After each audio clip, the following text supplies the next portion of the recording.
अस्सलाम वालेकुम my YouTube family. उम्मीद है कि आप सब खैरियत से होंगे। आज हम MGT 101 का GTP 1 आया है। चलिए इसके क्वेश्चन को रीड आउट करते हैं कि विदाउट इस क्वेश्चन के हम लोग जो है अकाउंटिंग नहीं सॉल्व कर सकते जब तक हम इस क्वेश्चन को समझ नहीं सकेंगे। इसका जो लर्निंग ऑब्जेक्ट है depreciation and provision of bad debts. A machine was bored on 1 November 2021 for 2,40,000 by the ABC company. एक ABC कंपनी थी, उसने क्या किया 2,40,000 की मशीनरी परचेज की 1 नवंबर को। The estimated useful value of the machine determined by the expert value in 5 year. उसकी जो एक्सपेक्टेड वैल्यू थी वो 5 ईयर थी। On the same date the company has the balance of trade receivable amount is 1 lakh.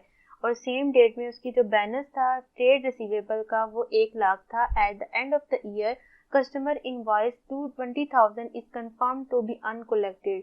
यानी कि जो उसने 1 लाख रुपया लेना था अकाउंट रिसीवेबल, उसमें से 20,000 उसकी eight the end of year ये साबित हो गया कि उसने बैड डेट्स भी कंफर्म हो के बैड डेट्स हैं उसकी, उसे नहीं मिलेंगे। The company maintain the provision of doubtful date 5% per annum. तो कंपनी क्या करती है कि 5% प्रोविजन करती है, हर साल रखती है। और प्रोविजन हमेशा क्या होती है, अकाउंट रिसीवेबल से होती है, परसेंटेज निकाली जाती है। तो यहाँ हमारे पास 1 लाख है, जिसका हम 5% ले लेंगे।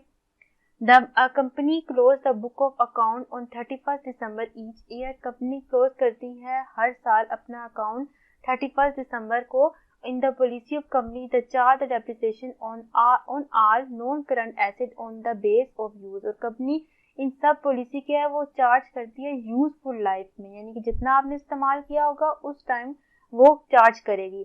The amount of business also ignored to account for the provision of depreciation and provision of doubtful debt in a financial statement at the end of year 2021 which produced misleading result in financial statement। जो accountant था उसने क्या किया, provision of depreciation और provision of डेटफुल date जो लिखे ही नहीं है, इसकी जो रिजल्ट है वो मिसलीडिंग हो गया। सारी बात है, दो चीजें मिसिंग है तो वो मिसलीडिंग हो गई है। उसके बाद लिखा है as the result show in the income statement at the end of 2000 was 5,60,000, यानी उसका प्रॉफिट शो हो रहा था इन दोनों चीजों को निकाल कर। अब रिक्वायरमेंट में दिया what is the amount of depreciation which should be present and the expense in the income statement for the period ended on 2021। यानी कि क्या अमाउंट डेप्रिसिएशन, पहले हमने बताने के डेप्रिसिएशन की क्या अमाउंट है 2021 की। तो यहाँ उन्होंने हमें बताया था एक मशीनरी खरीदी थी नवंबर में 2,40,000 की, ठीक है। और उसमें क्या किया उन्होंने, 2 मंथ यूज किए, नवंबर और दिसंबर, यानी दिसंबर में अकाउंट क्लोज हो रहे हैं।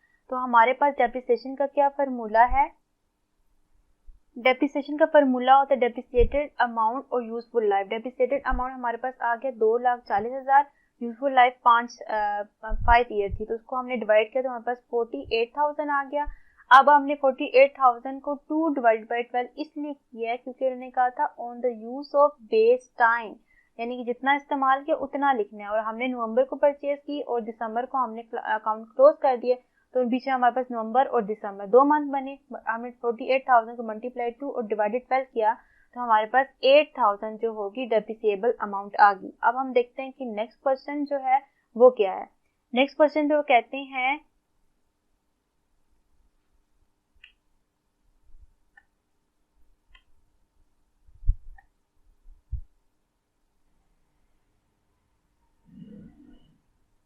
रात वाले दिन बाइक को सुकून नहीं आता। और हमें कंफर्म हो गया था कि वो हमारे पास नहीं आने, तो हमारे पास 20,000 वो कंफर्म हो गया। उसके बाद उन्होंने एक और दी थी कि 5% हमने डाउटफुल डेट निकालती है कंपनी, तो हमारे पास क्या आता है। तो इसका हम ऐसे सॉल्यूशन करेंगे, मैं आपको बताती हूँ। यहाँ हमने लिखी टोटल रिसीवेबल हमारे पास 1 लाख हो गए, कंफर्म अमाउंट 20,000 होगी, प्रोविजन ऑफ डेट हमारे पास 5% हो गए।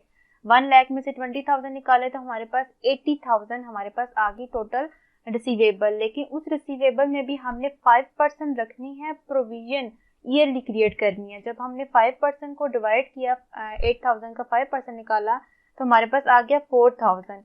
लेकिन फिर वही बात आ गई कि 4,000 को हमने 2 मंथ पे लगाने, नवंबर और दिसंबर 2 मंथ की हर चीजें कैलकुलेट करनी है। तो जब हमने 2 मंथ का निकाला तो हमारे पास आ गया 267। 267 आ गया, 80,000 जो हमारे पास टोटल प्रोविजन आ गई थी, मतलब जो कंफर्म थी इतनी प्रोविजन थी। 1 लाख तो हमारी जो थी एस्टिमेट मतलब फुल थी। अकाउंट रिसीवेबल 20,000 जो हमारा था कंफर्म हो गया, यानी कि हमें पता चल गया कि जैसे वही बात होगी अगर हमारा हमने 1 लाख देना था और 20 लाख हमें पता चल गया हमें नहीं देना, तो पीछे हमारा 80,000 बन जाएगा टोटल प्रोविजन। उस प्रोविजन में भी हमने 2 मंथ की निकालना है, तो 5% निकालेंगे, 2 मल्टीप्लाई डिवाइडेड 12 करेंगे, 265 आ जाएगा। 80,000 को जब हम माइनस करेंगे 267 में, तो हमारे पास आंसर आएगा 797,333। नेक्स्ट हमारे पास क्वेश्चन है, which fundamental accounting principle was violate due to the not reporting the provision of depreciation and provision of doubtful debt in the income statement. ये आपने खुद ही लिखना है, क्योंकि आपको पता है कि जो हमारे जो बड़े बिजनेस होते हैं वो एक्रूअल अकाउंटिंग बेस यूज करते हैं प्रिंसिपल, लेकिन जो छोटे हैं वो कैश बेस में यूज करते हैं। जो सोल प्रोप्राइटरशिप होते हैं या पार्टनरशिप होते हैं वो कैश बेस यूज कर सकते हैं, लेकिन ये कंपनी है तो ये एक्रूअल बेस यूज कर रही है। और हमने क्या किया, इसको किसको वायलेट रूल किया, एक्रूअल बेस अकाउंटिंग के प्रिंसिपल को हमने वायलेट किया, मैचिंग प्रिंसिपल को वायलेट किया। इस वजह से हमारा ये इसकी वैल्यूएशन पूछिए किस वजह से, तो हमारा मैचिंग प्रिंसिपल एक्रूअल अकाउंटिंग। इसमें आप 2 लाइन लिख सकते हैं कि जो बड़ी स्केल है वो एक्रूअल अकाउंटिंग बेस यूज कर रही है, एक्रूअल अकाउंटिंग बेस का जो प्रिंसिपल है मैचिंग बेस अकाउंटिंग वो उसने वैल्यूएट किया है। उसके बाद what is the correct amount of profit after incorporate the information given above.